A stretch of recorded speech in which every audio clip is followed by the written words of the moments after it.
You know, people often ask me, they say, is what you do a very glamorous job? Well, I don't mean to brag, but only last week I found myself in a hotel in London taking a pee next to Gordon Ramsay. Ah, yes. Yeah, he was pretty surprised he was in bed at the time. But I love Gordon. Hey, big boy, young man, yes? Oi, Bertie fucking big bollocks, yes? Look at me, yes? The lobster was cooked and seasoned beautifully. Yes, amazing. The mussels were delicious. Oi, young man, big boy, oi, you, yes? Well done. Now fuck off out my kitchen. Do you know, I love the way he acts when things don't go right in the kitchen. Oh, fuck me. Can we not get fucking anything right? This steak's fucking raw. This salmon's pinker than my grandma's fucking lipstick. Fucking hell. Fun fact, a few years ago, I reached the live semi-finals of Britain's Got Talent, performing celebrity impressions. The audition went really well, but when I actually turned up to do the semi-final, I could have swore that Simon had some work done. I like you, Darren, but I'm afraid that act was dreadful. It's a no from me.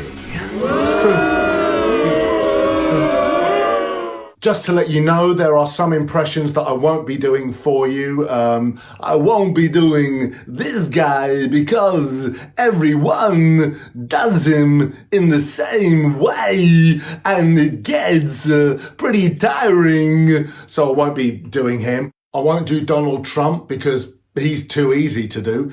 You can do him without saying a word.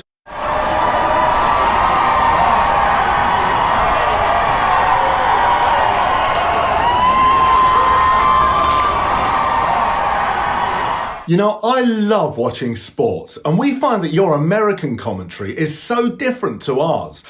I'll explain. When we're watching cricket, our commentators are like, oh, and that's a glorious shot. He's gone through gully, past backward point, and that's out for 4 runs.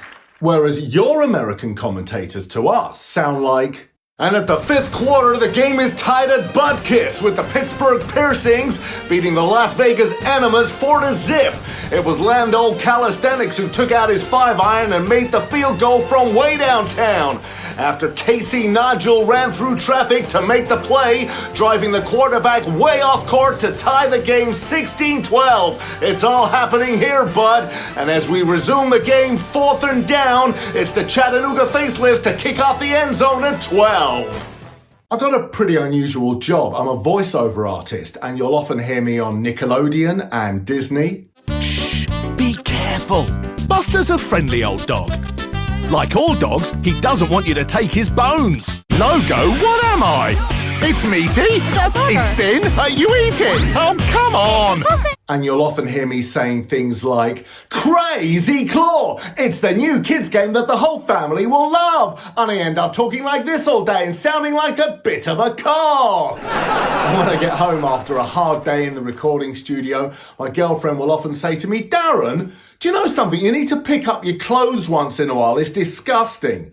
And I say, why don't you pick them up? I've never loved you and our relationship is hanging by a thread. The only reason I'm still here is because of the fucking kids. And when I tell people I'm a voiceover artist, a question I often get asked is, you know those fast legal disclaimers, the T's and C's that you hear at the end of adverts? Do you have to do those? And I say, personal contract hire, initial payment 985.54, 35 monthly payments at 164.25. Mileage restrictions and non-maintained excess charges will apply. You will not own the car. Terms and conditions apply. You've just agreed to be taken to the fucking cleaners.